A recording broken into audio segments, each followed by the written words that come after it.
ताज्या बातम्यांसाठी महान करेला सबस्क्राइब करा आणि बेल आयकॉनला क्लिक करा। इम्तियाज जलील तमीज विसरले, 7 पिढ्या आल्या तरी महाराष्ट्र हिरवं होणार नाही। नवनीत राणा। इम्तियाज जलील आपली औकात आणि आपली परिस्थिती विसरले आहेत असं वाटतं। आम्ही छत्रपती शिवाजी महाराजांचे भक्त आहे। आमच्या विचारांचा रक्त आजही आमच्यात आहे। तुम्ही नाही तर तुमच्या 7 पिढ्या जरी वरून खाली आल्या तरी महाराष्ट्राला हिरवं नाही करू शकत। इम्तियाज जलील तमीज विसरलेले आहेत। अल्पसंख्याक म्हणून आम्ही तुम्हाला खपवून घेत आहोत, याचा अर्थ असा नाही की आम्ही बांगड्या घालून बसलो आहोत, अशी टीका नवनीत राणा यांनी केली। पाहूया त्यापुढे काय म्हणतात। सेवकांसोबत पालकमंत्र्यांनी चर्चा केली। आता कोर कमिटीची बैठक झाली, नेमकी काय चर्चा झाली? कारण 45 वरून 25 वर भाजप आली अमरावतीमध्ये। नाही, पण जेही निर्णय झाला, आमचे पालकमंत्री साहेब खूप पॉझिटिव्ह प्रत्येक गोष्टीला घेतात।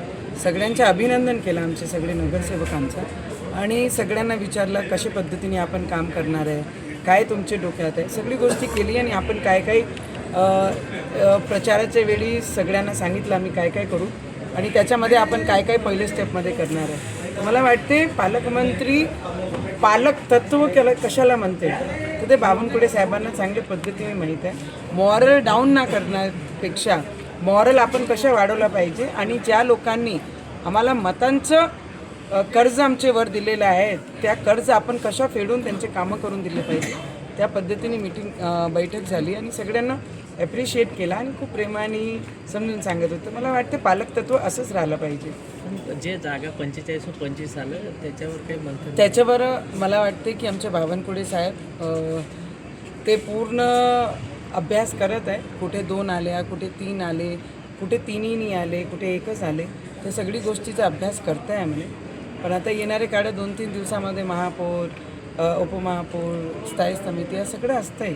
तर कोण कोण किती वेळा निवडून आला आहे, काय आलं आहे, ते सगळं अभ्यास करेन आणि कशा पद्धतीने का मायनस झाल्या त्याचाही अभ्यास बावनकुळे साहेब करतो। महापौर पदाची निवडणूक आहे 30 जानेवारीला, कोण दावेदार? मला असं वाटते कार्यकर्त्यांची इलेक्शन होती आणि प्रत्येक कार्यकर्ता हा खूप मनापासून काम करते, सतरंजा उचलून एवढे वर्ष काम करतात आणि आता त्यांना एवढे मोठे पदावर बसवण्यासाठी पक्षाने जबाबदारी म्हणून तिकीटं दिली आहे, तर ते सगळे वर्थ आहे। त्याच्यामध्ये ज्यांनाही कोणाला भेटल्या तर मला वाटते ते कॅपेबल असेल म्हणूनच त्यांना महापौरची पदावरी बसवणार।